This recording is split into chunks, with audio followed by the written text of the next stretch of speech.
Well, let's go back briefly now to our top story once again, just for the latest, and that's the Occupy Luthuli House protest expected to happen a little later on this morning. Conflicting reports as to whether this protest will go ahead. Nicolaas Bauer saying he has spoken to one of the organizers. They're saying that their numbers have been reduced, but they will still continue with this protest march. Let's go back to Nicolaas Bauer now outside Luthuli House just for the latest. Nick, can you tell us what's happening at the moment? What do you know?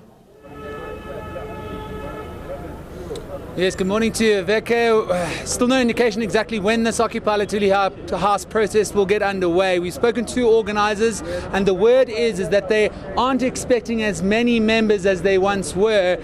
Now maybe a couple of hundred, where they initially were hoping for several thousand. And the reason being is that they don't want to see blood on the streets outside Luthuli House. Now, to unpack this a little bit more, we've got ANC spokesperson Kusela Sangoni-Kawe. Kusela, not a very happy day for the ANC. Factions seemingly fighting themselves in front of Luthuli House, your party headquarters.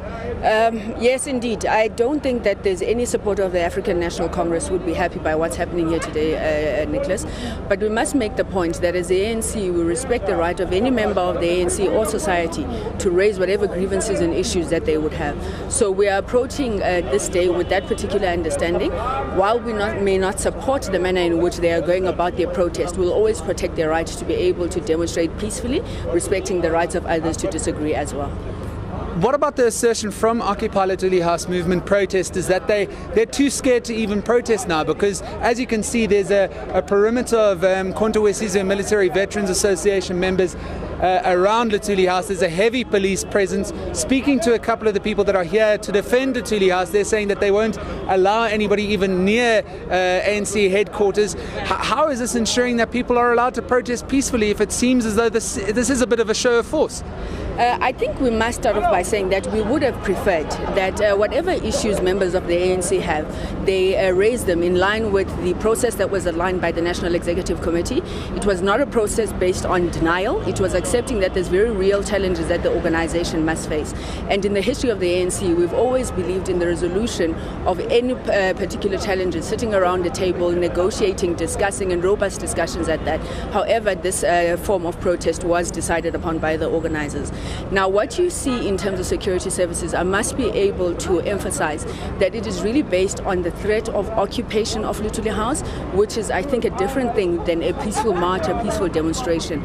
Security services are here to protect private citizens, both the protesters and the defenders, as well as the assets and property of the African National Congress.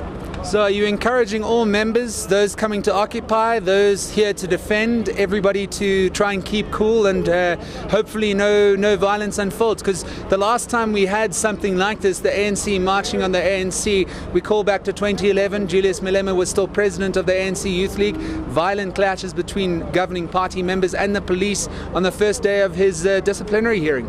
We're calling for maximum discipline and maximum restraint. I think everybody who has said that they're coming here have claimed to be members of the organization, and as such I don't think that they would want to see this situation deteriorate into any form of violence, and definitely not the African National Congress.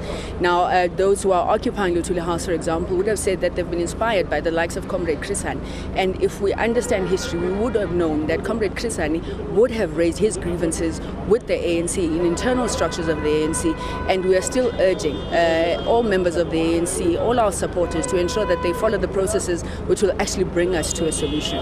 Deteriorating might be the key word here. How does the ANC, in a sense, save itself, though? You're calling for internal democracy, internal processes to play itself out, but it would seem that a lot of members of the ANC don't have much trust in that at this point in time, hence they're out here marching. How do you solve your problems? I wouldn't say most members of the ANC don't. In fact, of our almost million members, many of them are participating in the process that has been outlined. We've seen various provinces convene meetings throughout the country. We've heard various calls coming from the ANC Youth League for an early conference, Gauteng calling for a national consultative conference. So it would be a fallacy to say that we don't have confidence in that process. I think what we're calling for is real internal democracy to be shown, to go and lobby, convince others in our branches, and ensure that whatever we emerge with is a solution that has been canvassed amongst all the members of the party and society in general.